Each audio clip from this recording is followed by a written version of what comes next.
Are you a HOLYPOST listener interested in pursuing a career in clinical mental health counseling or ministry? Have you ever heard of Richmont? Richmont. Richmont is a fast-growing Christian graduate school providing master's level training in clinical mental health counseling and ministry in Atlanta, Chattanooga, and online. Start your graduate education in counseling or ministry today by applying at richmont.edu. Pay no application fee with the referral code HOLYPOST. That's richmont.edu. Referral code HOLYPOST. Welcome to the HOLYPOST. This week we're discussing a series of articles exploring what we're gaining and losing as fewer Americans are committed to religion and attending church. There are even some non-believers who are beginning to worry that the decline in religion may not be good for society. Then, N.T. Wright is back to discuss his new book with Michael Bird, Jesus and the Powers. While everyone knows the danger of mixing faith and politics, Wright says there's also a danger when we don't mix them. He talks with me about what the Bible says on matters of church and state, and why we should defend liberal democracy despite its many problems. Also this week, is the sun actually alive? And a Florida man shares his Bible at Walgreens on Easter. Here is episode 612. Hey there, welcome back to the HOLYPOST podcast. This is Phil Vischer. I'm here with Kaitlyn Shess. Hi, Kaitlyn.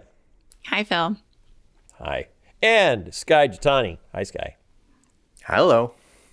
And as we speak, we are in the solar eclipse.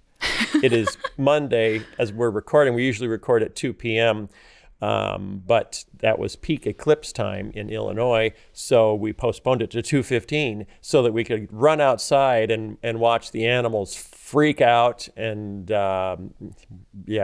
do some sacrifices to the sun god. What did you sacrifice to the sun god, Skye?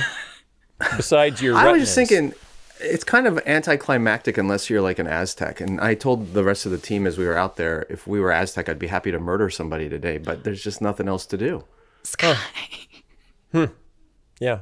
Mm-hmm. That's fascinating. Mm-hmm. Okay. Oh, wow. Kaitlyn, and you're not, how much of the eclipse did you get?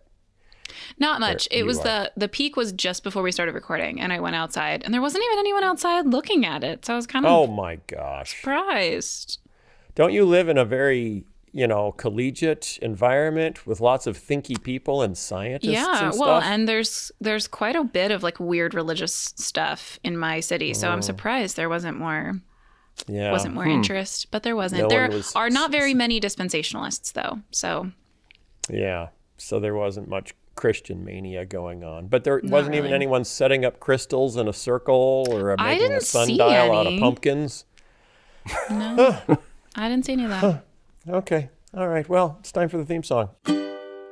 What's the news that you like the most? Who's your favorite podcast host? If it's breakfast, get your toast. It's Skye and Phil and the HOLYPOST. Skye and Phil and the HOLYPOST. And sometimes Kaitlyn. Hey, are you a pastor or ministry leader? Would you like to continue your education without having to step away from your current ministry? You need to know about the new Doctor of Ministry degree program at Wheaton College. Interact with world-class Wheaton faculty, some of whom you've gotten to know right here on the HOLYPOST podcast, as well as students from a broad range of theological traditions and perspectives, and expand your cultural intelligence to lead well in a contemporary, globalized world. The flexible hybrid format, most of your learning will be online with 1 week a semester at the Wheaton campus, allows you to earn your Doctor of Ministry degree while still serving in your current ministry role. You can learn and serve at the same time. So maybe it's time to sharpen your practical ministry skills in a biblically grounded, culturally relevant program. Check out the Doctor of Ministry program at the Wheaton College Grad School. Go to wheaton.edu/HOLYPOST. That's wheaton.edu/HOLYPOST. And thanks to the Wheaton College Grad School for sponsoring this episode. Okay, we have a big announcement. First of all, there was an eclipse. Second of all, my son got married on Saturday. Jeremy is now married. Yes, I didn't know that. You didn't know that? I mean, I knew he was getting married. I didn't know it was this Saturday. It happened on Saturday. Married a lovely young woman named Elizabeth Bookmeyers, now Elizabeth Vischer, and they are currently in Cancun on their honeymoon. Ooh. It was great. Skye gave the message at the wedding. Bunch of people did a great job. So we all partied. I did not wear my Miami hat, if anyone was wondering. Yeah, and that was a relief. That was a special request. You were worried about that. Please don't promote Miami of Ohio at the wedding. And he didn't, because sometimes he does, what you ask him to do. The other big announcement, of course, is it is Wednesday, this is being released, launch day for Curiously Kaitlyn, the new podcast from Kaitlyn Chess and HOLYPOST Media. Yay! Wow. Yay! Woo! So this is a great new podcast where Kaitlyn interviews scholars and kids about theology and makes the scholars attempt to put theology in the terms that kids could understand and or all the rest of us as well. Is there anything you'd like to say about it, Kaitlyn Chess? That was a very good description. Thank you, Phil, for that. Thank you. I also think part of my desire to do it was that we've talked all the time on the podcast about how there's really important theological work that is done in the kinds of places that I hang out, but it's not done in a form that people can understand or that's accessible to people. So I'm excited for this to introduce theological concepts that I think are really important and beautiful and mean something for our lives in a way that I don't know if kids will be able to understand everything in the show, but the grown-ups will definitely be able to understand. And maybe the grown-ups will learn some theological concepts from the scholars and will learn from the kids what it means to be curious and ask questions and not be afraid to ask your questions. That is fantastic. Who wouldn't love a show like that? Nobody wouldn't. That's who. So here's what we need you to do, HOLYPOST listeners. We need you to go to Apple Podcasts and follow it. And to do that, you don't even have to go to Apple Podcasts. You can go to holypost.com/follow. Go holypost.com/follow, and it will take you to Apple Podcasts, to the show page for Curiously Kaitlyn, the new podcast from Kaitlyn Chess and HOLYPOST Media. Because if you sign up to follow today, that's the biggest thing that Apple Podcasts measures. That's their number one metric, is how many people signed up in the last 24 hours. So a bunch of people signing up in a 24-hour period pushes the show up the charts, and it gets more notice. And that's what we want, because people's theology is really wonky. And children and Kaitlyn Chess are going to straighten it out. Mostly the children, but also Kaitlyn. Yeah, mostly the children. She's so curious. So check it out. Curiously Kaitlyn, Apple Podcasts, holypost.com/follow. Yes, Skye? Aren't we going to play the trailer? Yeah, let's play the trailer. Wow, was I going to forget? No, I was just pretending I was going to forget to play the trailer. Listen to the trailer. Here it is. We've all been there. You're listening to a sermon or your favorite Christian podcast, and you hear something like salvific status. I don't even know what that is. Substitutionary atonement. Is that a made-up word? He kept imagining God as this sort of weird, diffuse mass. It just doesn't make sense. Many of us want to learn more about God, the Bible, and theology, but the answers we get are confusing. Or we're too intimidated or embarrassed to even ask our questions in the first place. Fortunately, kids don't have that problem. You know the story of Adam and Eve? Mm-hmm. What do you think about that story? How did they not know they were naked? It's a good point. From HOLYPOST Media, it's Curiously Kaitlyn. I'm Kaitlyn Chess, and I've been studying theology for a long time. I have a master's degree in theology, and I'm working on my doctorate. But I also believe that theology isn't just for theologians. It should be for the whole church. So on this weekly podcast, we will take questions from some of the littlest members of the church. How many eyes does God have? People say, God is always with you. How does he, multiply? And, why are you not able to see him? And bring on scholars to answer them in a way that actually makes sense. This is going to get really weird for a little bit. Go for it. And sometimes those scholars need a little help. There's an instance where you see this kind of dual predication. It's like there's... Ooh, you're going to have to explain that. Curiously Kaitlyn, a podcast that makes theology make sense, is available now on Apple Podcasts and wherever else you listen to podcasts. Make sure to follow so you don't miss any episodes. See, I told you it was great. So go to holypost.com/follow and you can get to Apple Podcasts and you can follow and it'll just make Kaitlyn's day. Okay, so what else is going on in the world? Well, it was Easter like a week ago. Remember that? Yeah. Was it a week Still ago? is. It's Eastertide. It's Eastertide. Yeah, and every now and then you need a headline that starts with the magic two words, Florida man. I thought this was going in a better direction. Florida man arrested for allegedly smacking Walgreens manager in face with Bible on Easter. Wow. Literally So smacked him in the face with a Bible. Of all the things you can do with the Bible on Easter Sunday, would you ever consider smacking a Walgreens manager in the face? A Florida man was arrested and charged with felony battery for allegedly smacking a Walgreens employee in the face with the Bible on Easter Sunday. Peter Owens, 35, Florida man, was arrested again shortly after his release for the Bible smacking incident when he allegedly stole shoes and a box of Cheez-Its from the Walmart. So he went from the Walgreens to the Walmart and was arrested at both in 2 days. Okay, there's important questions that need to be answered, Phil. Yeah. Was it hardcover or softcover? Was it leather or bonded leather? Was it just the Bible or was it a study Bible? Because I think there should be different degrees of penalty based on what kind of Bible it was. It's a Bible. Yes, it was his Bible that he carried it into Walgreens. He wanted to buy a pair of headphones, got into an argument with an employee, leading to store manager Nicole Merck getting involved and demanding that he leave the store. He left the store, but not before allegedly whacking the manager in the face with his Bible. That's very sad. He admitted when apprehended that he assaulted the Walgreens employee with the Bible because, quote, she was being rude to him.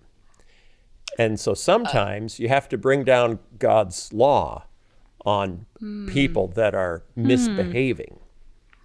Yep. Has he bothered to open that Bible and read it at all? And why? What did he bring it? Have you ever brought a Bible into Walgreens? I don't know that I've ever. Maybe it was a pocket Bible. I feel like I've brought a Bible into lots of weird places because I just came from church and I forgot. And then I immediately felt self-conscious about carrying it around. Oh, yeah. So according to one news report, Owens has been ordered by a judge to avoid the Walgreens store where the alleged Bible assault took place in the future.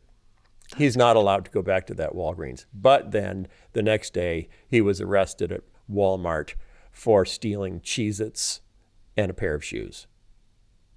These shoes were made for Cheez-Its, and Cheez-Its, what they'll do. No. It would have been great if they were sandals. Sandals, maybe. Why? Why would that be great? Because like Bible, sandals, kind of more. Yeah. And Cheez-Its, Bible, Cheez-Its.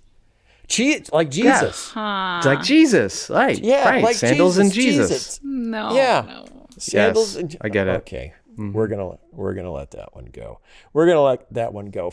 Speaking of solar eclipse, as we were, and this is where science can go a little bit off the rails sometimes. Speaking of the solar eclipse, a fringe theory claims the sun may be conscious. A new theory suggests that all matter possesses some form of mind or consciousness, not just animals, including, as one biologist suggests, the sun itself. In a fascinating dive into the hypothesis, which adherents call panpsychism, Popular Mechanics reports, this is a sort of hard news journalism I expect from Popular Mechanics. Popular Mechanics reports that this out there concept has existed for thousands of years, but it is more crystallized form has been bubbling around for the last few hundred years. In 2014, the respected neuroscientist Christoph Koch, as in Koch brothers, spelled the same way, argued in Scientific American, and listen to this logic because I think it is unassailable. If lumps of matter can form into human bodies and become conscious, there's no reason that groups of elementary particles couldn't either. I just now Kaitlyn, you were an award-winning debater. Could you find any flaw in that logic? Yeah, that doesn't seem right. That's not actually an argument for it. It's just saying anything's possible, which is true. I mean, okay. In 2021, biologist and author Rupert Sheldrake published a paper questioning whether the sun itself might be conscious. Consciousness does not need to be confined to brains, Sheldrake told Popular Mechanics. The link between minds and physical systems seems to be through rhythmic electromagnetic fields, which of course are present in our brains. They are also present in and around the sun, and these could be the interface between the solar mind and the body of the sun. The solar mind is very bright. The solar mind. Yes. To be fair, concludes the article, there isn't a lick of evidence to support this theory. But it sounds See, nice. This is what happens when you attempt to disenchant everything. Yeah, Christianity disenchanted the universe to a certain extent by saying no, there's not a sun god. Okay, well, that's why they were called atheists. That's why Christians were called atheists, because they said, no, the natural world isn't a god in and of itself. There is a god. Pantheism was distinct from the natural world. I don't think disenchantment happens till later. Okay, whatever. And then people just kept going on with disenchantment and disenchanting everything and then getting rid of God itself. And now people have gotten rid of so much disenchantment that they want to re-enchant everything and give it all consciousness, magical consciousness. Yeah. But this is where Orthodox Christianity has an interesting message, because Scripture teaches that God fills the universe as his temple, and in him we live and move and have our being, as Paul says to the Athenians. So there's a sense in which, he is not the universe, but he fills the universe, and therefore there is the ability to encounter God anywhere by anyone through anything, but that's not pantheism, which says the sun or the moon or this tree is part of God. That's different. Right. He's distinct and separate from his creation, even as he fills it. Yeah. But if your religion becomes what some people have described as scientism, which is the belief that not only does science describe natural phenomenon, but science is the only way of knowing reality. So anything beyond the reach of science, we will just say does not exist. And if your philosophical views are pure naturalism, scientific naturalism, completely to its farthest extent, then you have to say somehow lumps of matter came together and became conscious, and that's humans. So then why not project that to everything? Here's the thing, in the universe. In our limited experience of this universe, when we encounter another mind, they tend to be active. They tend to do things. Could you imagine if the sun were actually conscious? How boring an existence is that? To just sit there and burn all day. The guy who wrote this piece projected that, maybe the sun is conscious of when it is sending out solar flares or when it's erupting particularly. Yeah, you're kind of importing a human idea of consciousness onto it, Skye. Yeah. Well, I think it's that's what I'm saying is our understanding of consciousness only comes from other animal life, right? And other animal life with consciousness has some behavior or activity to it other than just sitting there. Not all of it. Sun does stuff. I mean, the sun does stuff. But not Sometimes much. it goes behind a cloud. Sometimes the sun says, I'm going to go behind that cloud. Phil. Today it's having a rough day. It's getting overshadowed. Yeah, it certainly is. And some people sing, Mr. Sunshine, Mr. Golden Sun, please shine down on me. And the sun gets it warms his heart to hear that. It warms the sun's heart in its rhythmic electrical patterns. And it says back, okay, I'm sorry, but this whole story is stupid. I'm not going to. Okay, thanks. Skye, I thought you were about being curious, humble, yeah, interested. Totally. But I see no evidence whatsoever for this theory. Yeah. What about all those things that you're supposed to be? So I have 3 articles that kind of go together. The first one showed up in the Atlantic from Derek Thompson. Headline is The True Cost of the Churchgoing Bust. Many Americans seem to have found no alternative method to build a sense of community. Derek Thompson describes himself as an agnostic and starts out by saying, as an agnostic, I've spent most of my life thinking about the decline of faith in America in mostly positive terms. In other words, I've always assumed it's a good thing that we're becoming less religious because religious makes people extreme. They do weird things for weird reasons when they're religious.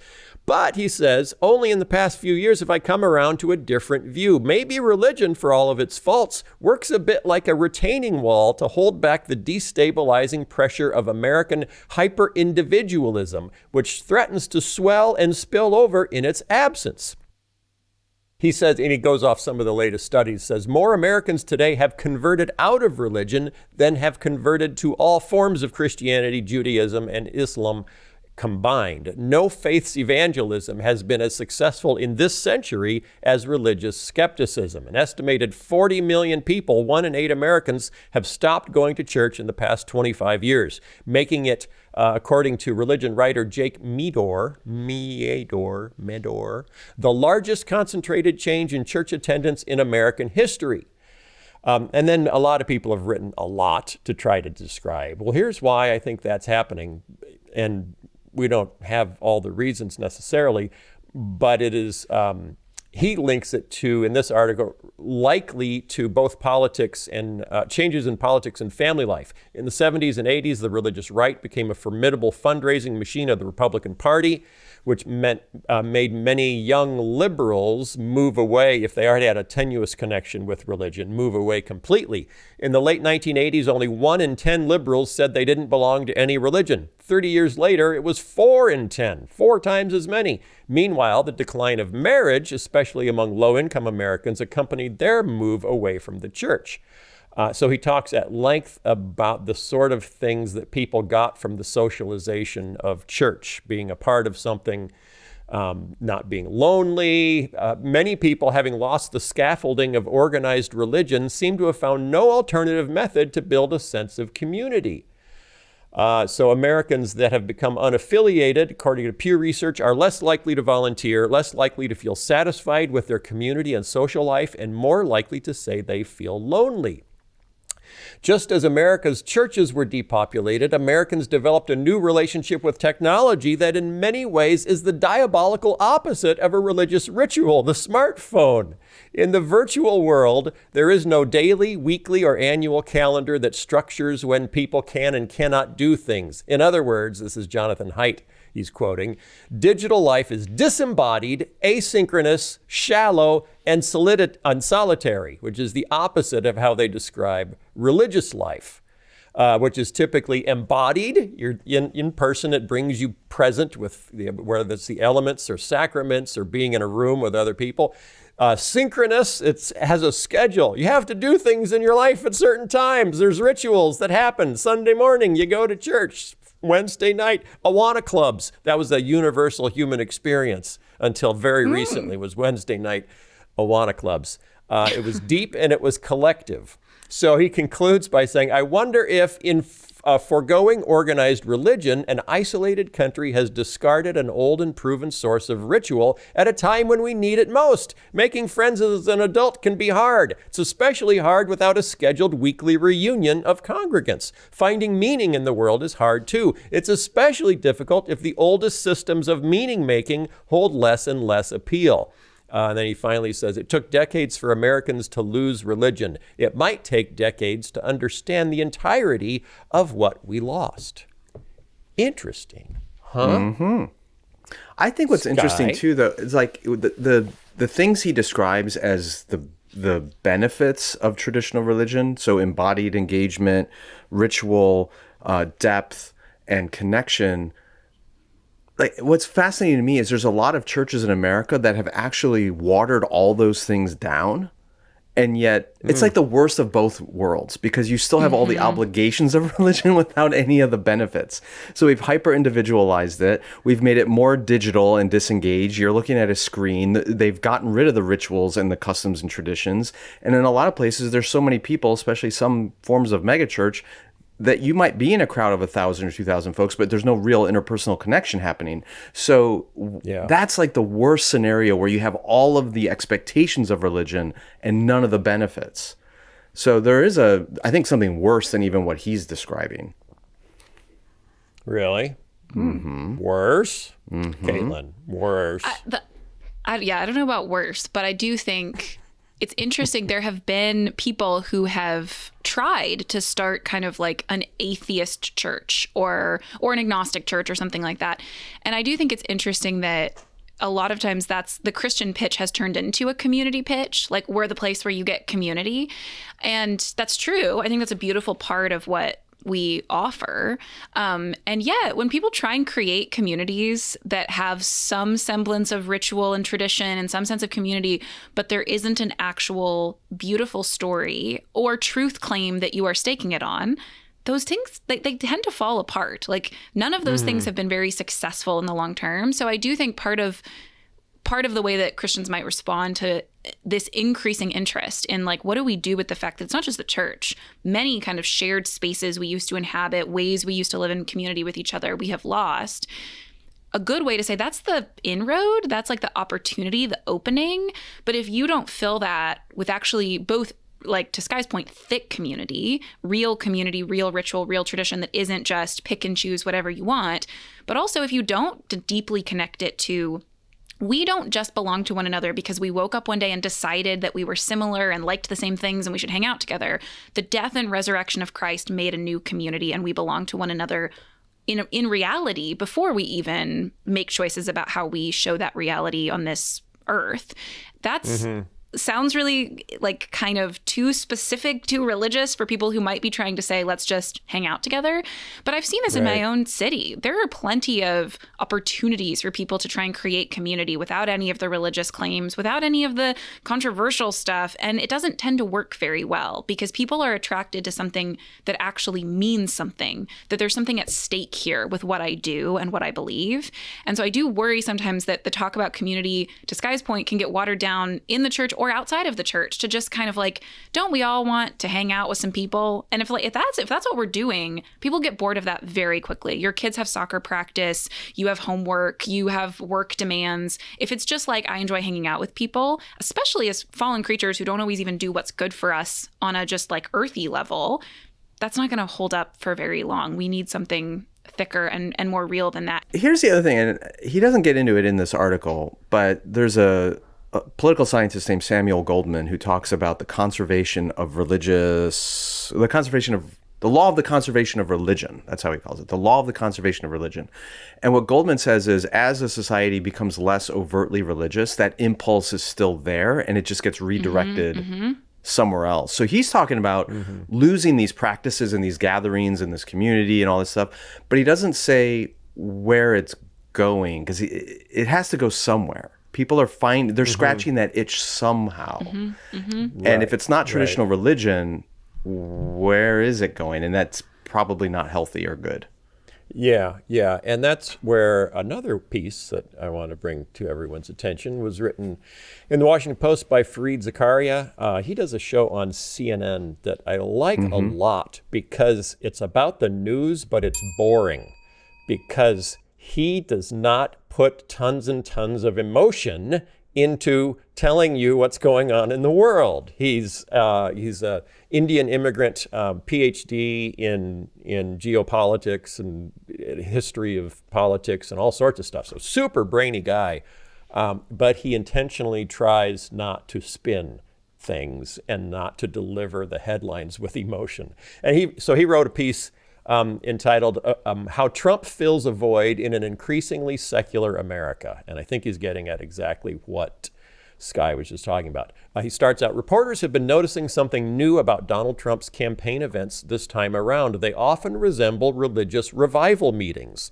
The New York Times notes that where his rallies were once improvised and volatile, their finales are now feel more planned, solemn, and infused with religion. The closing 15 minutes of a Trump rally now evokes an evangelical altar call filled with references to God.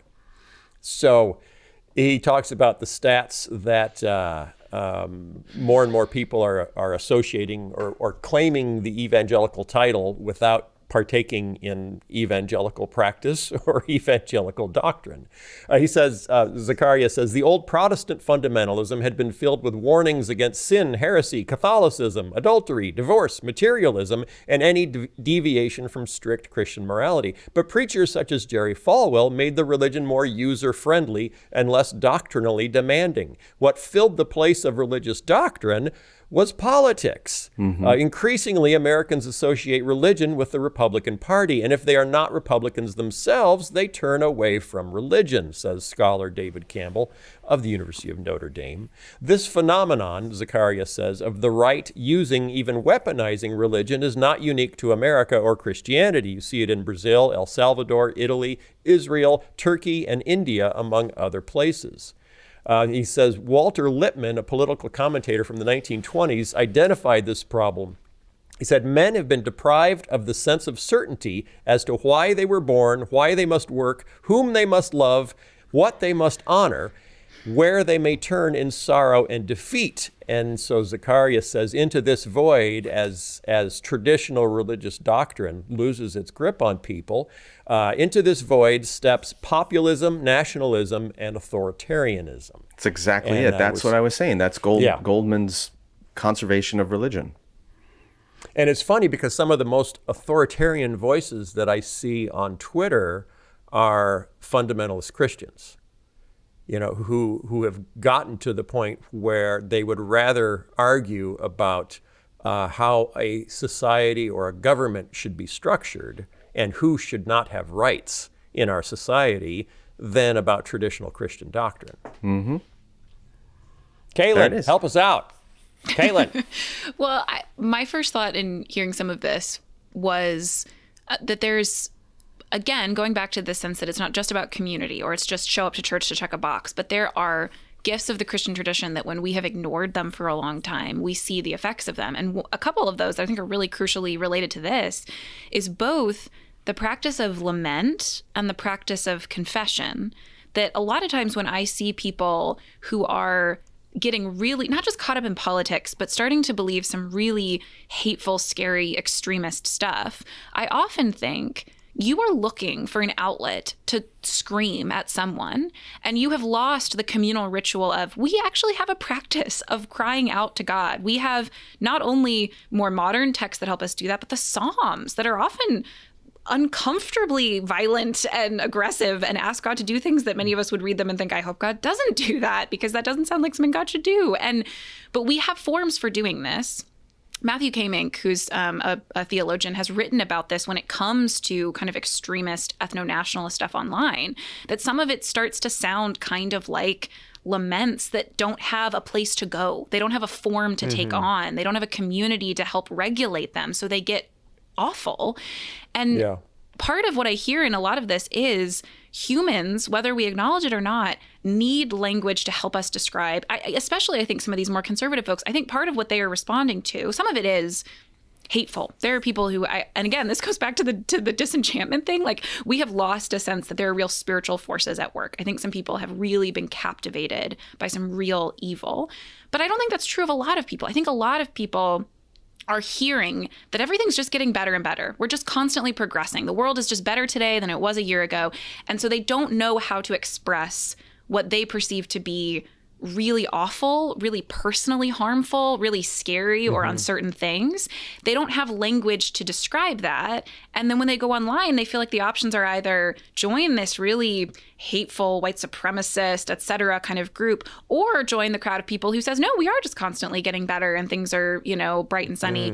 And so then they go down a really dark path, whereas the history of the church has said, we have language for this. And then very importantly, not only do we have language that says, the world is really deeply broken, and your intuition that things are scary and hard isn't wrong. This is not how things were supposed to be, and we have language to orient those concerns to God. But then thankfully, we also have this impulse that turns it back on ourselves. In my church, every week, we're on our knees saying together, we have sinned, often in ways that we're not even aware of. And if you don't have a communal practice for acknowledging that the world is broken and so are you, it's really easy to end up in a place where, well, these people are saying not exactly what I might have started out feeling, but something kind of like that. And they're comfortably telling me I don't have to do that turnaround and say that I am part of it too. They're telling me, you're right, the world's wrong, join our crusade, find something meaningful to do in the world.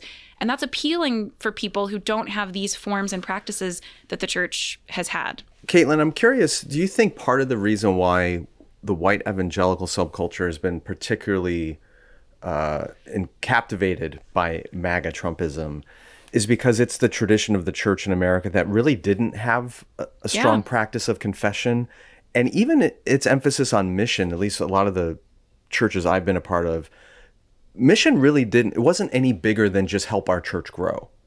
It didn't often have a cosmic scope to it. It didn't, and maybe, all right, you give money to international missions, you go on a trip once in a while, but it didn't have this direct participatory, what I'm doing day in and day out with my life is part of God's work in the world. It was very narrowly defined. And so in the vacuum of not having that outlet to express lament and grief and pain, and not having practices of confession, and not having this daily cosmic scope of mission, all of that vacuum gets filled by politics. And it meets that, scratches that need in a really powerful, appealing way. And you just can't stop it at that point. So I wonder if the church had done a better job of holding on to those aspects, both in practice and in doctrine, if it would have been more of an antidote or an immunization against this political idolatry we're seeing now. The Second Great Awakening kind of sent us on a mission of perfecting society. You know, it kind of launched the era of the reformers and the post-millennial vision of, you know, we are going to make a Christian world. We can make the world Christian, and then Jesus will come back. Come on, everybody, let's go. And that was the mission for, 50, 60, 70 years until, get around the time of the Civil War. And then the Moody steps in, embraces premillennial dispensationalism, but really just picks up the imminent rapture part of that and kind of skips all the complexities of it. And the Moody Empire is, the Moody Network is the most successful Christian movement of, from about 1880 to the 1950s, until Billy Graham really takes over. This vast publishing, radio, schools, Bible colleges, conferences, was promoting for Moody, the cause was world missions. Was, Jesus, it wasn't Jesus won't come back until the world is Christian. It was Jesus will come back as soon as we've preached the gospel to every people group. And that so the Christianity of my childhood, that was the galvanizing mission. Yeah, but was sending people overseas and reporting on how many people groups were left. Yeah, but if you are, I don't know, if you're an accountant in Muscatine, Iowa, where you grew up, Phil, or if you're a school teacher in Glen Ellen, Illinois, where I grew up, and you're part of that movement, you can pray for the missionaries, you can give your money to the missionaries, you can participate in that on Sunday, you can organize stuff. But your day in and day out existence is somewhat disconnected from that global mission. You're not a direct participant. When you look at politics today, especially in the age of social media, if you are an activist progressive liberal, or if you're an activist MAGA conservative, day in and day out, you can be on social media advocating for your mission. You can be participating in that. You can get engaged in campaigns. You can go door to door and do recruitments and there's a daily participation aspect of it. And that's where I think a lot of evangelical understanding of mission, which is narrowly defined as winning souls, whether here or around the world, it doesn't quite get at that. What am I doing day in and day out to give my life meaning? And a larger cosmic understanding of the mission and kingdom of God does do that historically. It does matter that you're a teacher. It does matter that you're an accountant. It does matter all the little aspects of your life because you are revealing the kingdom of God through what you're doing in the world. But evangelicalism has abandoned that vision of mission largely and left this vacuum to be filled by politics. Don't you think, and Kaitlyn, you're going to have to tell me that I'm right about this, I'm pretty sure, because you've read all the books that I should have read before making this statement. Don't you think that a really healthy view of mission in the world has been a minority position through most of church history? because for a huge portion of church history, the animating principle in the West was Christendom, was conquest, was crusades, was, and the average person in the pew, particularly pre-Reformation, didn't even have access to Scripture, and was just, you do the sacraments, and then you give, and then you go work in the field. Kaitlyn, do you think she's about to burst, Phil? She's about to burst in the world? This is so great because I get to go back and say something I wanted to say earlier that I didn't get to say about disenchantment, which is fantastic. Yes, there is a sense in which the Christians, are called atheists because they don't believe in the pantheon of the gods and they don't think the sun and et cetera. But disenchantment often gets pegged not only Enlightenment, but Protestantism, because medieval Christianity was like, there's a spirit behind every rock and the finger from this saint is something you should touch to get power from it. Like the world was just a weirder place and people believed more weird stuff. So yes, there were Christians through that period that, because of some of the history you described, Phil, didn't necessarily have a healthy sense of mission. But you're thinking really often of like the really powerful people where it's like the king determines who the bishop is. And so there's all these mixed motives and it's complicated and you had to pay indulgences to build this cathedral, but now it's beautiful and it testifies to God and it's all complicated. But the average person did live in a world where it probably felt a little bit more like, yes, my work might be drudgery. Yes, I'm trying to feed my children, but there is a spiritual battle going on and I have some role to play in it. And the world is weirder than now we live in this world where if you are an accountant and the only spiritual battle that's happening is in some other country where you're sending money for them to go preach the gospel, then it starts to just feel like, what am I possibly doing here? But the other part that I think is really important about this is not just to Skye's point that we need a healthy vision of mission and a healthy sense of it's not just winning souls, but also it's not just creating heaven on earth or seeking justice. Right. We've had successive moments where we thought we were doing really well on that. And then not just civil war, but then for, liberal Protestantism, it's World War II and nuclear weapons. And all of a sudden it's, okay, we didn't do what we thought we were going to do. We have successive moments of that. But that's the part I think we really need to think about. We keep having issues where we think we're doing the right thing. We think we have a good sense of mission. We're way too overconfident. We don't think about our own sin. Then there's some big failure. And then we mess up in a different opposite way because of that big failure. I think our issue with mission is not just we don't have a cosmic sense, which is important, or we get confused between the material and the spiritual, which is also important. I think a lot of it has to do with, do we have a sense of what failure actually is and does and doesn't mean? Like I'm teaching this week on my church on John 18 and 19, where at the beginning, Peter very famously is like, I'm going to fight for Jesus and cut this guy's ear off and we're taking things over and everything's great. And then the second Jesus is arrested and it looks like the great plan to save the world is over, he denies him 3 times in the garden, which he swore up and down he would never do. It's such a picture of, I am going to be God's warrior on earth, and I am willing to get violent to make this happen. I'm not willing to die, though. When it suddenly seems like this is a failure, when it suddenly seems like it won't be exciting and, play by the rules of the world and who wins and who loses, then I'm out. And I think in our own history, you see, we were going to build God's kingdom on earth, and it's way harder than we thought. And our efforts actually didn't produce the results we wanted. And we thought we were fixing poverty, but we made it worse. And instead of having a healthy sense of both, we keep trying different things. Our efforts aren't going to be perfect. We're fallen. And so, of course, we're going to make adjustments and repent and try again. But also, sometimes we did the right thing. Sometimes we did a really faithful, good work. And by the world's standards, it was not successful. And do we have a strong enough sense that in God's economy, that act of faithfulness matters more than the times we thought we made a big difference, but we had to sell our soul to get there? If we don't have a good sense of both what failure does and doesn't mean, but also a larger sense of how our efforts can be redeemed in eternity, even if they seem like failures now, we're going to keep having this happen where we think we're doing really well and then the failure causes us to make a different error in a different direction. Instead of a healthy sense of, hey, the people who were building hospitals and feeding the poor, that was great.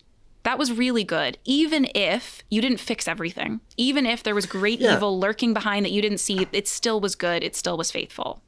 So we need to wrap up pretty soon, but I want to go to, there was another piece that we'll post in the show notes, but it was in Bloomberg. Bloomberg is a business magazine, and Bloomberg ran a piece yesterday entitled "Trumpism is Emptying Churches. The Former President's Embrace of White Christian Militantism Coincides with a precipitous decline in religious affiliation in the U.S." So they're probably building the case too far that, oh, this is because of Trump, as opposed to Trump writing a trend that already existed.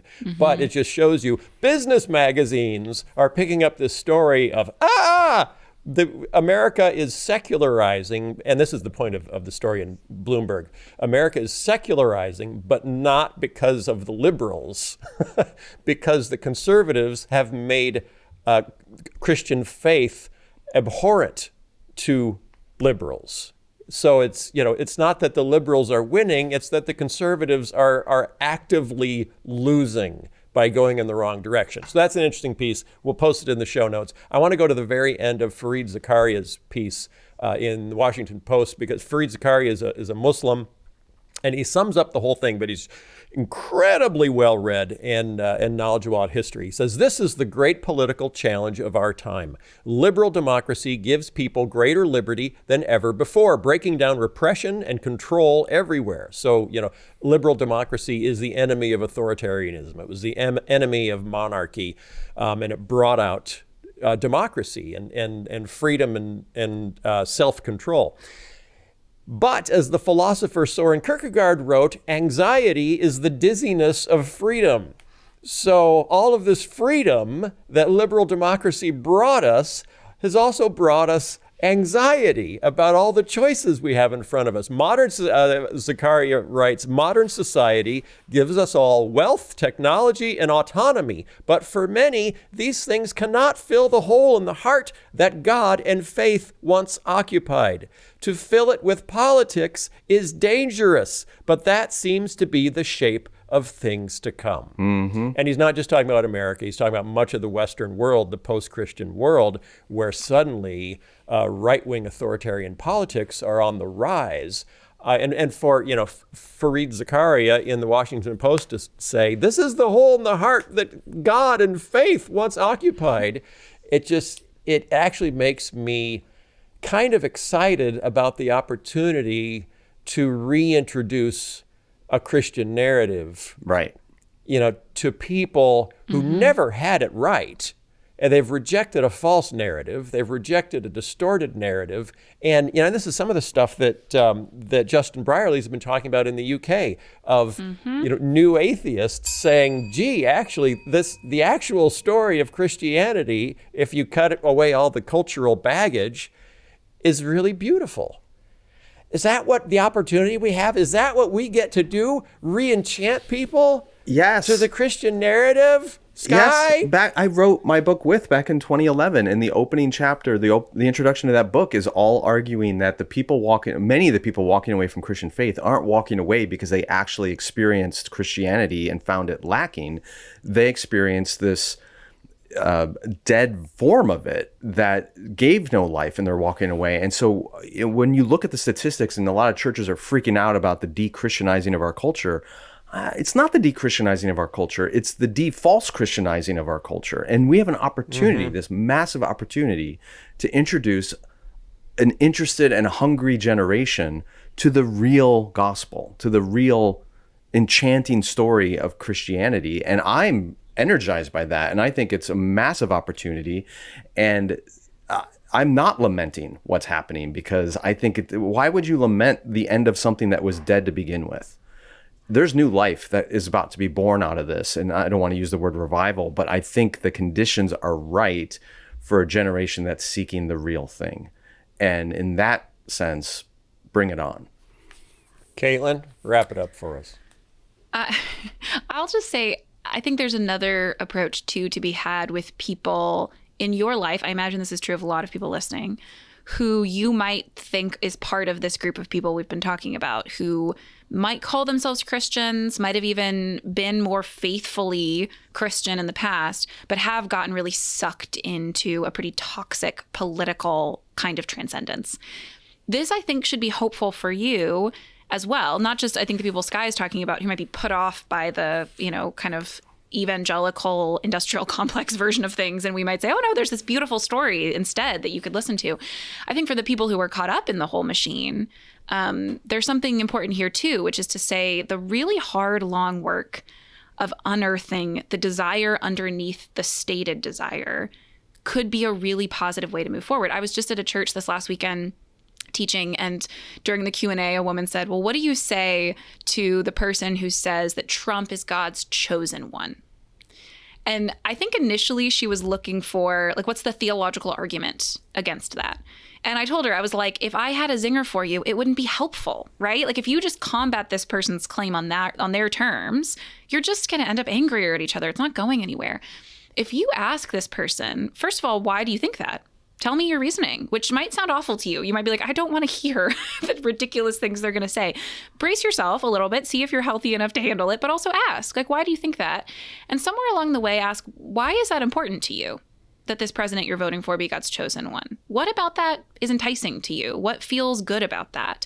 Because what you might discover underneath the layers, and maybe this takes 6 months of your life slowly having this conversation, but what you might discover under the layers is that the world is scary. And this person really wants to believe that a strong man is coming in to fix things, and it'll be easier to vote for that person if that person is chosen by God. And the good news of the gospel is that you have an even better answer than the really twisted, broken answer that our politics is giving you to this problem of the world is scary and I want someone to fix it. And I want to feel certain about it. And I want to feel safe. You have a better answer to that, honestly, like, truthfully, not just a more beautiful answer, a nicer sounding answer. It's better because it's true. And the Holy Spirit has been working in people's lives to make them realize that truth for thousands of years. So hopefully this is hopeful to say it might be really hard. It might require you to listen more than speak, to ask questions when you want to argue. But I think part of the beautiful truth of all of this is that underneath the really toxic stuff is usually someone who just wants to believe that the world, in all of its scariness and the evil they've experienced, they will ultimately be okay and this earth will ultimately be saved. And we have the best possible way to respond to that. Oh, man. I'm so glad I get to do this with you guys, because you have so much good stuff to say, and we get to share this with people. And then I bump into them at my son's wedding, and they say, thank you so much for doing the podcast. It really is helping me stay sane. And this is just great. Okay, we're going to have so much fun this year helping people stay sane and respond to the madness. Thanks, everybody. Don't forget, go to holypost.com/follow. And it will take you right to where you can follow Curiously Kaitlyn. Follow Kaitlyn's new podcast, Curiously Kaitlyn, on Apple Podcasts, wherever fine podcasts are sold, but do it on Apple Podcasts because they're the ones that 80% of people listen to anyway. Thank you for being here. We will stay positive. It's going to be good. We're going to help people. And we can do it together. And we'll see you next week. Bye. This episode of The Holy Post is sponsored by Hiya Health. Hey, do you have kids? Do you care about their health? Of course you do. Most kids' vitamins are basically candy in disguise, filled with 2 teaspoons of sugar, unhealthy chemicals, and other gummy junk kids really shouldn't be eating. That's why Hiya was created, the pediatrician-approved, super-powered, chewable vitamin for kids. 0 sugar, 0 gummy junk, yet they taste great and are perfect for picky eaters. Hiya fills in the most common gaps in modern children's diets to provide the full body nourishment our kids need with a yummy taste they love. And we've worked out a special deal with Hiya for their best-selling children's vitamin. Receive 50% off your first order. To claim this deal, you need to go to hiyahealth.com/holypost. This deal is not available on their regular website. Go to hiyahealth.com/holypost and get your kids the full body nourishment they need to grow into healthy adults. And thanks to Hiya Health for sponsoring this episode. This episode of The Holy Post is sponsored by Faithful Counseling. Life is not easy. Relationships are hard. Parenting is hard. Being the child of parents is hard. I've found a trained therapist can be a wonderful sounding board for working through the ups and downs of living in a fallen world as fallen people. Faithful Counseling is a Christian counseling service with more than 3,000 licensed therapists across all 50 states, with access by video or phone sessions or even chat and text, with expertise in depression, stress, anxiety, trauma, family conflicts, and more. It's more affordable than traditional counseling, and financial aid is available for those who qualify. We all need to talk to someone sometime, and Faithful Counseling can help. Continue growing into the best version of yourself. Visit faithfulcounseling.com/holypost and get the professional, faith-based counseling that you need. They've even got a special offer for our listeners. Right now, you can get 10% off your first month at faithfulcounseling.com/holypost. Thanks again to Faithful Counseling for sponsoring this episode. My guest today needs no introduction, but I'll give you one anyway. N.T. Wright is the former Bishop of Durham, Professor Emeritus of New Testament at the University of St. Andrews, and he's the Senior Research Fellow at Wycliffe Hall, Oxford University. He's arguably the most famous living New Testament scholar in the world and the author of many, many award-winning books, both academic and more accessible. He's back today to talk to me about his latest book that he's co-authored with our friend and HOLYPOST pundit, Michael Bird. It's called Jesus and the Powers: Christian Political Witness in an Age of Totalitarian Terror and Dysfunctional Democracies. It's perfectly timed as we enter this election year. I've read the book and it's excellent on at least two levels. First, it unpacks what the Bible and particularly the New Testament has to say about the interplay of the church and state, which is way more nuanced and complicated than we often think. And second, the book dives into contemporary issues, especially the problems that seem to be plaguing many liberal modern democracies like the United States, and why Christians ought to resist movements like Christian nationalism, which seek to dismantle the rights and freedoms of non-Christians. It's a really valuable book for our times, and I was grateful to have Tom Wright back on the show to discuss it. Here is my conversation with N.T. Wright. Tom Wright, welcome back to the HOLYPOST. Thank you. It's good to be with you. Yeah, I know you're busy, but grateful to have you back. And we're here to talk about your new book with Michael Bird, Jesus and the Powers. Let me begin with this, because there's so many Christians who are suspicious of the interaction of faith and politics. Obviously, there's a very long and complicated history, including a lot of abuse of those two things. Here in the United States, there are a lot of Christians, including evangelicals, who've become increasingly suspicious of this because of the rise of the religious right over the last 40 years. And a lot of folks are saying, just be done with it. Get out of politics. Faith should have no role in it. Even many Christian pastors are saying that, partly because it's a great excuse to not rock their church or cause problems by talking about political issues. But in the book, you argue that's not a faithful response. What is a faithful response, or why is that separation or the complete separation not tenable in your view? All sorts of answers could be given. And these, I have to say, these are great questions. They're questions of the moment. That's why we've written the book, because these questions are bubbling up, actually not just in America, but all over the world in a variety of different ways. Whether you think of the excuses which Vladimir Putin is using for invading Ukraine, very much a religious reason, which he's given and articulated, or whether it's the Israel-Gaza war, which obviously has inevitably a strong religious component. And it's been so for a long time, actually, in the world at large, that most of the major trouble spots have had an irreducible religious component, which is, of course, why for the last 200 or 300 years, many people in the Western world have said, so let's just keep the two separate, as you've said. Let's keep religion out of politics. Problem is, you can't actually do it. It doesn't work like that. It leaves a vacuum. And when you have a vacuum, then dangerous things rush in and fill that vacuum. And I think that's precisely what happened with your religious right, and which is going on now to the nth degree, of course. But also what's happened, I think, ever since the 18th century is that both in Britain and in America, because we have the same movement, even though we don't have a constitution that separates church and state, we have most people in public life assume some kind of Chinese wall or whatever between them. And this goes back to the deism of the 18th century, which had some people believing in a God who was a long way upstairs, who may have had something to do with creating the world, may take a vague interest in how it's going on, but doesn't intervene. And so if you want to visit that God, you go and visit him on a Sunday or when you say your prayers, but don't expect him to come calling on you or to have anything much to say about how you're running the world. And then that morphed into the Epicureanism of the Enlightenment, which was more or less a denial that there were gods or a god at all, or if there were, they had nothing whatever to do with us. They didn't make the world, therefore it's our world, we can do what we like with it. That's a very convenient political doctrine, actually, as well as a convenient theological one. And we have suffered under the rule of that deism stroke Epicureanism in the Western world. France has had it, America has had it in spades. We've had the backwash of it again and again in the UK. And the trouble is, as I say, it creates a vacuum. And it creates not least a biblical vacuum. Most of the Bible is what Christians call the Old Testament. And the Old Testament is all about the God who made the world, calling Israel to be the royal priesthood, the holy nation, for the sake of the world.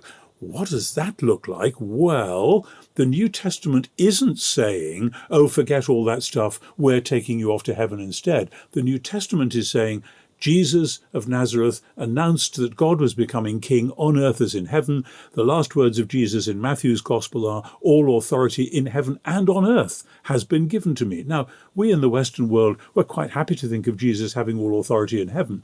We've hardly begun to work out what it might mean to say he has all authority on earth, let alone to figure out what that then does with the actual human authorities. So there you are. That's the very, very short version of what could have been a much longer answer. Well, it is extremely good question. Well, it's what you've written the whole book about. So that's an unfair question. I say summarize your entire book. Let's continue down the road of Jesus' words, because advocates of separating out of political ideas will often cite John 18 and Jesus' words to Pilate. Some translations say that Jesus says to Pilate, my kingdom is not of this world. You translate it a little differently. You argue in the book that translation is a gross distortion of what Jesus actually meant. What did he mean in his words to Pilate in John 18? I'm just looking around for my Greek New Testament, but I've got this bit in my head anyway. The phrase in the Greek is he basile heamu ukestin ek tu kosmu tutu, which means it is not out of or from this world. That was mistranslated in the King James Version, or at least the translation was misunderstood, particularly in the 18th and 19th century, precisely to mean my kingdom is otherworldly, as we would say. Right. In other words, it's got nothing to do with this world. But the contrast Jesus is making is between kingdoms that arise from this world and God's kingdom, which comes from God, but is for this world. And Jesus says, if my kingdom were from this world, my servants would be fighting. That's what kingdoms in this world or from this world do. It's exactly the same point that he makes in Mark chapter 10 when James and John want to sit at his right and his left. He says, you have no idea what you're talking about. The rulers of this age, they get their way by bossing and bullying and brutalizing people. We're going to do it the other way. He doesn't say, we're not going to do anything, or I'm going to tell you how to stop thinking about such things. He is articulating a different mode of power, and it is the power of self-giving love. And you've got to balance out John 18 as well. Well, not balance out, but run together John 18 with John 19, where astonishingly Pontius Pilate says, don't you realize I have the authority to have you killed? And Jesus says, you couldn't have authority over me unless it were given you from above. Therefore, the one who handed me over to you has the greater sin. In other words, even Jesus, the Word of God incarnate, agrees that even Pontius Pilate, a second-rate Roman governor serving Caesar, has a God-given authority over him. God wants his world to be wisely governed, but God will hold governments to account. And that's precisely what Jesus is doing with Pilate as he argues with him and puts him right about the nature of kingdom and power and truth and a few other things as well. And so actually, John 18 and 19, I would see as one of the key passages for any Christian political theology. So it's precisely not about not of this world, so let's leave politics and religion apart, but rather it is from God for this world. I should say as a footnote, as a preacher myself, I know only too well, if you go anywhere near hot potato political issues, you're likely to get funny looks at the door at the back, if not worse. Much worse often, yeah. Whatever. So I very much understand that's so in my country as well. But therefore it behoves Christian preachers to learn their stuff so that they can actually back up what they're saying and not just give knee-jerk reactions to issues based on which newspaper they happen to have read the previous day. Yeah, having been a preacher myself, what always bothered me was I felt like whatever the world deemed to be political was suddenly taken off of my lap as a legitimate area of Christian concern. So here in the United States, virtually everything has become political. Even our sports have become political. Yep. So once that label is attached to something, if you buy into the translation of John 18 that Christ's kingdom is not of this world, then the moment you make something of the world, you can't talk about it anymore. And that seems ridiculous. So it's important to get John 18 right. Exactly. Let's talk about the opposite error. So there's one error of kind of spiritual isolation, of separating out the concerns of God's kingdom from the world. The opposite temptation is to try to build God's kingdom ourselves here on earth, and often using political means to do that. You say in the book, you and Michael Bird, that we're not called to build God's kingdom, but we are called to build for God's kingdom. What does that mean?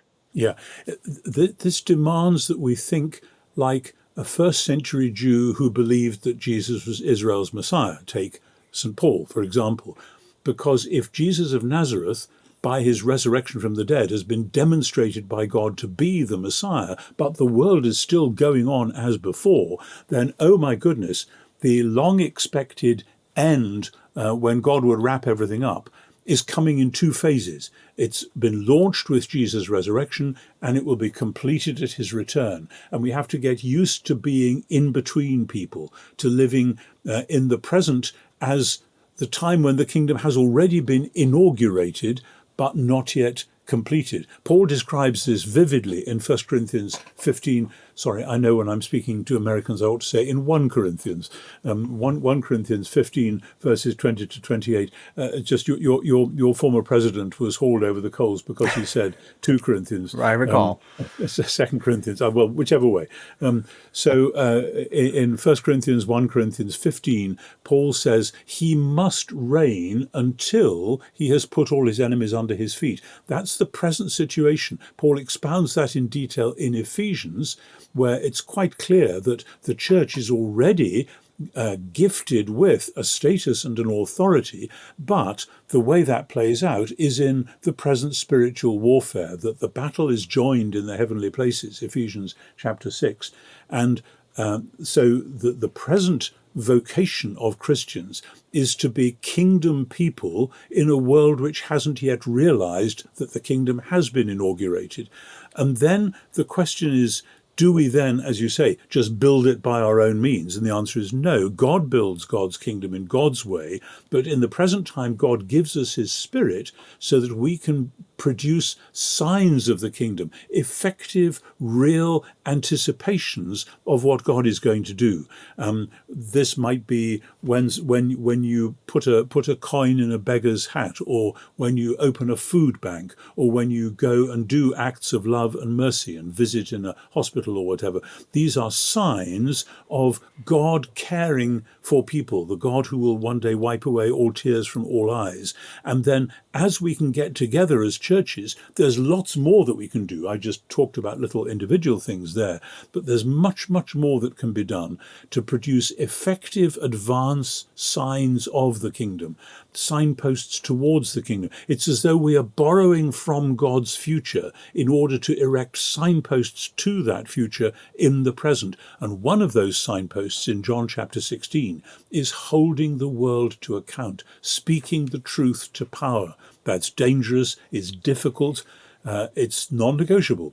Jesus says that's one of the things that the Spirit is going to enable the church to do in John chapter 16. Let's continue down that road. The title of the book is Jesus and the Powers.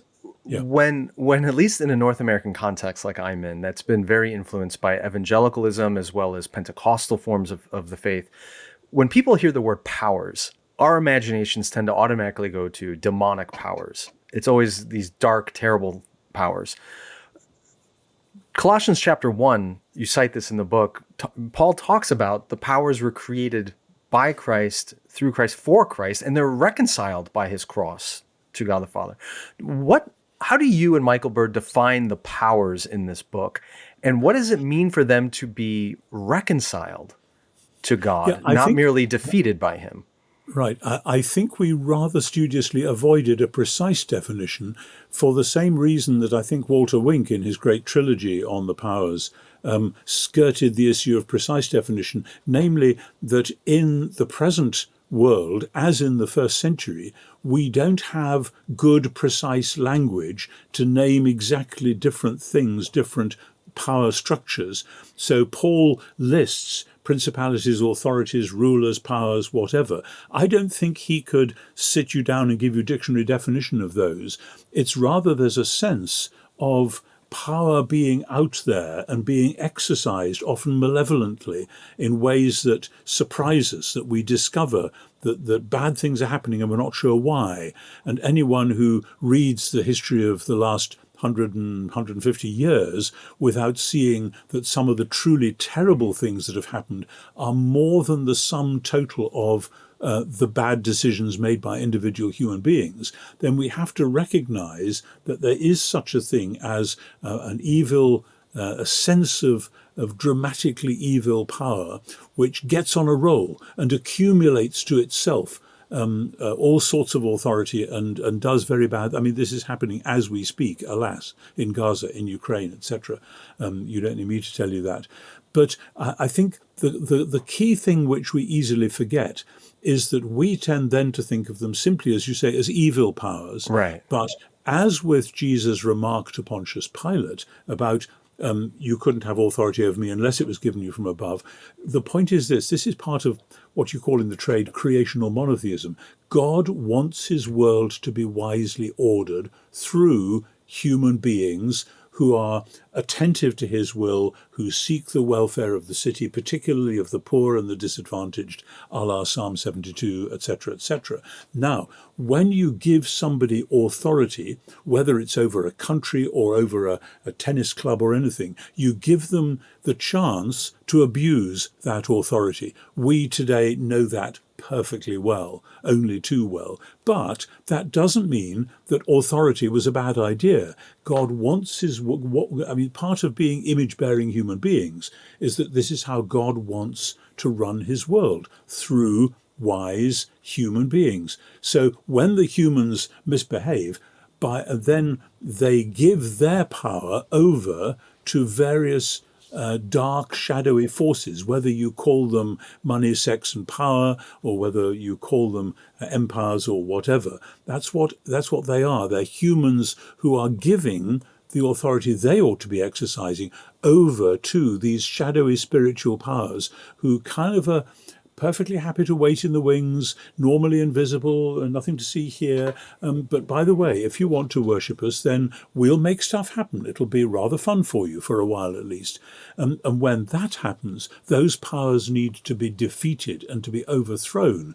And that's why Colossians 1 goes so closely with Colossians 2, where Paul says he disarmed the principalities and powers and made a public example of them. Now, in chapter 1, as you rightly say, Paul says that the powers are created in and through and for Christ, and then they're reconciled. So this is Paul's vision of a world set right is not a world where there is no human authority structure. It's a world where God has enabled humans at last to do the job for which they were created. That's why in Revelation chapter 5, when the humans worship the Lamb because he has been slaughtered and has ransomed them for God, it doesn't say so that we can go to heaven and sit there listening to harps. It says so that they can be the kings and priests, the royal priesthood, and they will reign forever and ever. That's what God wants. And at the moment, we're in this in-between time. So this is why, in a sense, when I reread the book not long ago, I thought some of this stuff is quite complicated. Most Christians don't often talk about this stuff. I have never heard sermons on any of this, and I've been going to church for the last 75 years. So I think we've got a lot of catching up to do with stuff that would have been quite second nature, as it were, to the early Christians. Right. What you just referenced there, I mean, you just covered the entire scope of the scriptures from Genesis 1 and the creation of humanity in God's image to bear his presence and authority and to organize and govern the world. our corruption of the world and the way we govern it, Jesus reconciling it to himself, and then ultimately the coming of the kingdom and the reconciliation of heaven and earth and the establishment of God's righteous government in all things. But here's where it gets kind of hard, I think, for people to grasp, because we have not heard this taught and not heard it preached. I think a lot of people popularly assume that when God's kingdom is established, when they go to heaven, even though that's not the message of Scripture, they assume government will be no more. They see government as a temporary lid on evil, but once God has fully established his kingdom, government won't be necessary. Yeah. But what I hear you saying and what I hear the Scripture saying is no. Government is simply human authority exercised on earth, and it can be done righteously or it could be done unrighteously, which means the reconciliation of this power it's our role to try to organize ourselves in small ways or in large, even national, international ways, in a mode that reflects the values of Christ and his kingdom, which means we can't get out of it. We have to do something. Yeah, that's absolutely right. And I think it does go back, you're quite right, to how we have told the biblical story. And I have written in various places of the misreading of Genesis 1 and 2, as though the whole point of those chapters was to say God sets the human beings a kind of examination to see if they are going to be fit to come and join him in heaven or not. And too bad they flunk it. And so, oh no, he's going to have to punish them. So now we have this long story about how maybe they can get out of that trap, etc., etc. That's simply not the right way to read Genesis 1 and 2. Genesis 1 is about God making this beautiful, amazing world and putting in the middle of it the creature which totally represents his own presence and authority. And the story of Genesis 1 is about God who wants to come and dwell with his human creatures on the earth. And that's the whole story of the Old Testament, goes all the way through to the book of Revelation, where the strapline is the dwelling of God is with humans, not the dwelling of humans is with God. So we've told the story the wrong way around, and so we've misunderstood the role of humans within it. When you read Genesis 1, it's as though God is saying, here is my wonderful world, and the way I want it to work is that I want to operate through those who are reflecting me into the world. That's the meaning of the image, is the angled mirror which reflects God into the world. Now, if only we had seen that years and years ago, we could have saved ourselves a lot of trouble. But it wasn't the way that the medieval church thought, and so the reformers were reacting against some aspects of that, but not others, and so on and so on and so on. So that's how we've got where we've got. And I think Mike Bird and I are sort of raising a flag and saying, please, can we have the whole biblical story now? I know it's not necessarily the way you heard it in Sunday school, but actually we're in a crisis right now in terms of the underlying theology of how we think wisely about our public life. Right. I mean, I've read much of your scholarship and am indebted to it. And so much is just trying to correct our misunderstanding of the biblical narrative. Before we go, I don't want to lose a chance to talk about sort of the last third of this book. You and Mike Bird unpack Romans 13 and the larger question of when should Christians submit to the governing authorities, and in what circumstances should we not submit to governing authorities? And then if we don't submit, when should that be manifested as civil disobedience? And when is it ever justified to have uncivil disobedience or even armed revolt against the government? So I want to throw that out a little bit. And I know it's unfair. You can't unpack all the nuances of that, but this has been a significantly debated question for much of Christian history. You cite John Calvin as saying, if you're suffering under an unrighteous governing authority, all you can pretty much do is suffer and tolerate it and pray for God's deliverance. But he believes there's no justification in rebelling against that governing authority. On the other extreme of that, I'm an American, and here we are, the beneficiaries or not of the American Revolution. And I talked to Mike Bird about this, by the way, too. You both take a stance in this book, and you argue that the American Revolution against British authority cannot be justified biblically. So talk a little bit just about that sense of Romans 13 and our own history. When is it okay to rebel against unjust governing authority, and what should that rebellion look like? Yeah, I was reading earlier this evening for quite other reasons the story of that wonderful second century Saint Polycarp, who was Bishop of Smyrna in Western Turkey. And Polycarp is put on the spot. He's the bishop of this community, and there's all sorts of people assembled who are anti-Christian. These are angry pagans. Who do these Christians think they are? And the Roman governor wants, but he realizes Polycarp's an old man. He respects him for being a senior figure. And he says, look, I want to let you off. I don't want to have to punish you. So all you need to do is offer a little pinch of incense to Caesar, and then I'll let you go. And then when Polycarp won't, he says, well, what I want you to do is to deny Christ. Polycarp says, look, I've served him for 86 years and he's never done me any wrong. How can I blaspheme my king who saved me? King and saviour being Caesar language, of course. The governor then changes tack and says, see these crowds here, why don't you try persuading them? Maybe they'll all convert. And Polycarp says, I know these people, they're hard-hearted, there's no way that. But he says, I will talk to you because our scriptures teach us to respect our governing authorities. So it's a fascinating to and fro. He's not going to offer a pinch of incense to Caesar. No way. That's idolatry. That's discipleship 101. You don't do that stuff. And especially not, somebody claiming all absolute global authority like Caesar. But we do respect that our God, the Creator, wants there to be governing authorities. So why don't you and I have that conversation? And there you can see it looks like a contradiction in terms of contemporary to many contemporary political thinkers or semi-thinkers, but actually it's deeply consistent with this principle of God making a world. And making this the way he wants it to work. It's creational monotheism in action. So we have phrased the question in terms of all our great revolutions and what have you over the last several hundred years. And in a sense, we need to distance ourselves if we can from that.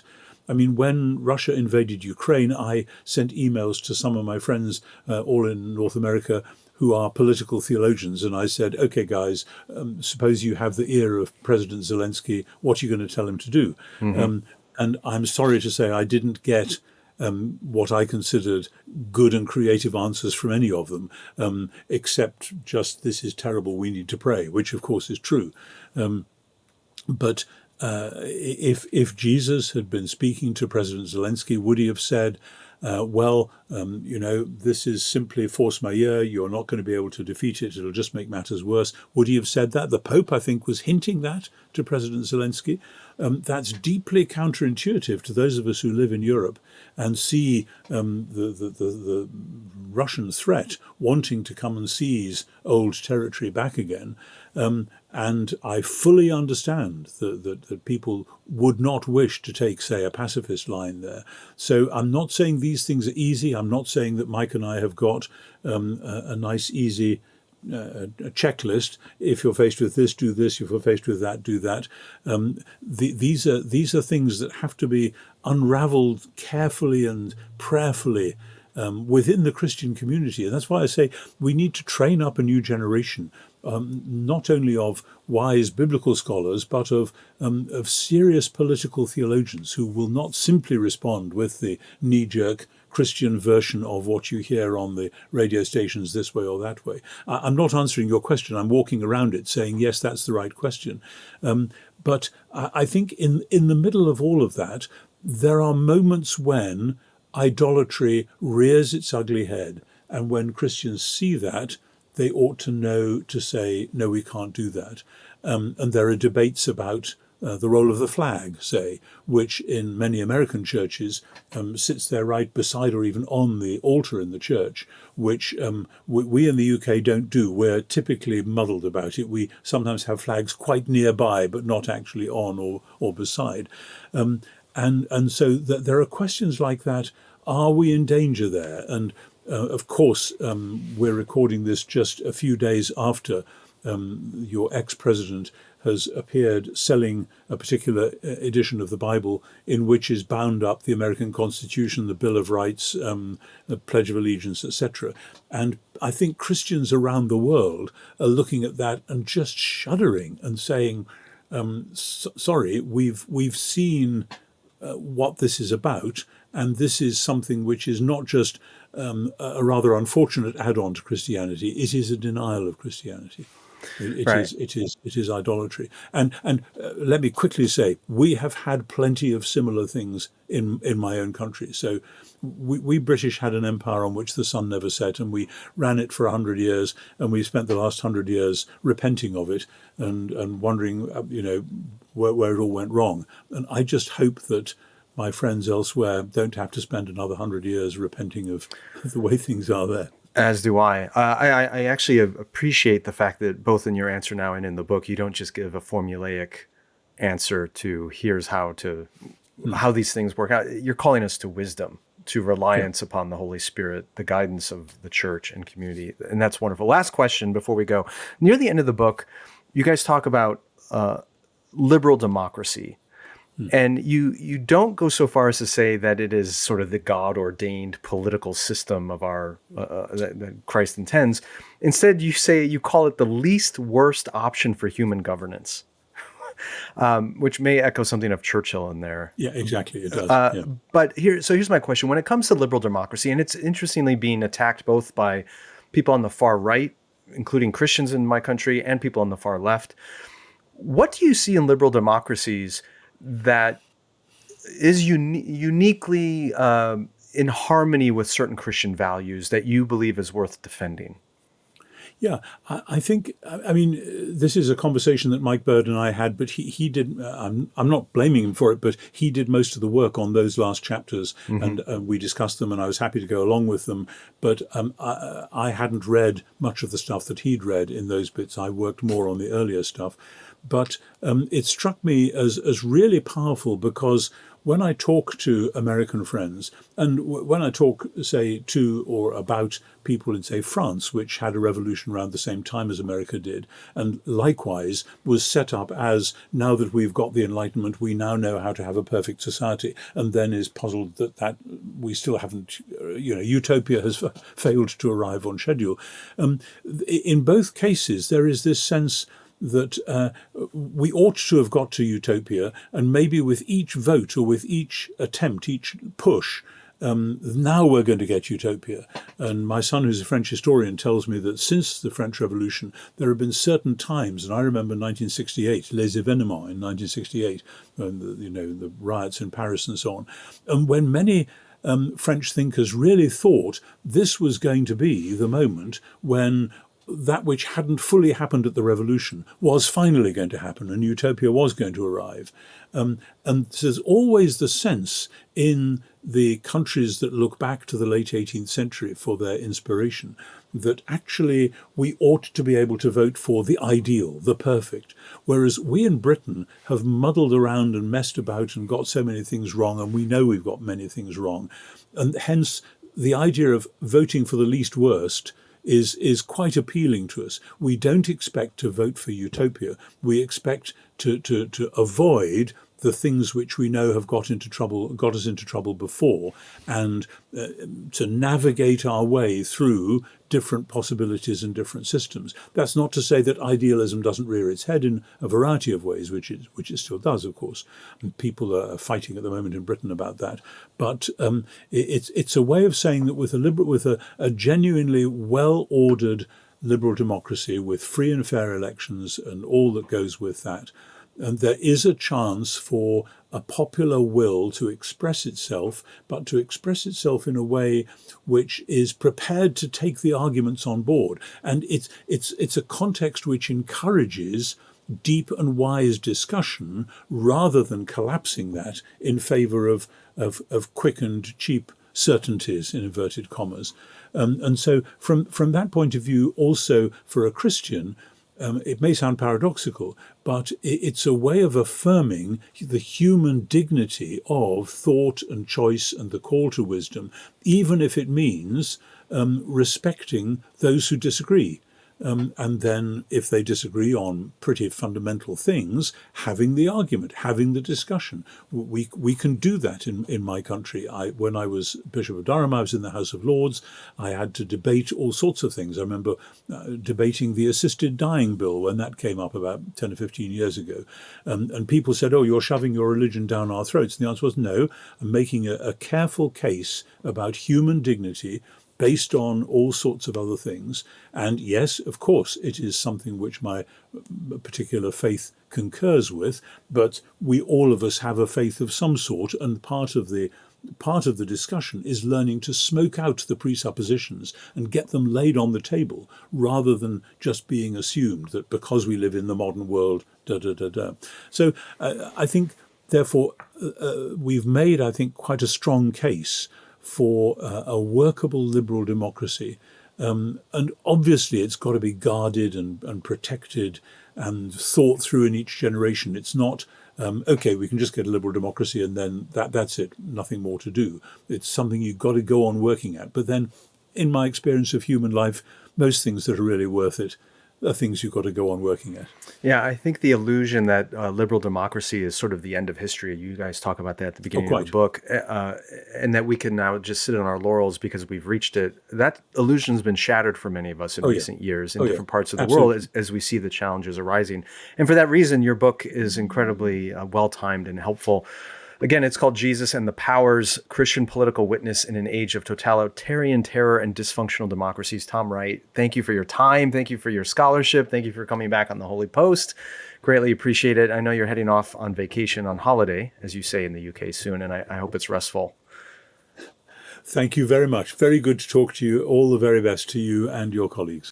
The Holy Post podcast is a production of Holy Post Media, produced by Mike Strelo, editing by Seth Gorvet. Help us create more thoughtful Christian media by subscribing to Holy Post Plus at holypost.com/plus. Also, be sure to leave a review on Apple Podcasts so more people can discover thoughtful Christian commentary, plus ukulele and occasional butt news. Visit holypost.com for show notes, news stories, Holy Post merchandise, and much, much more.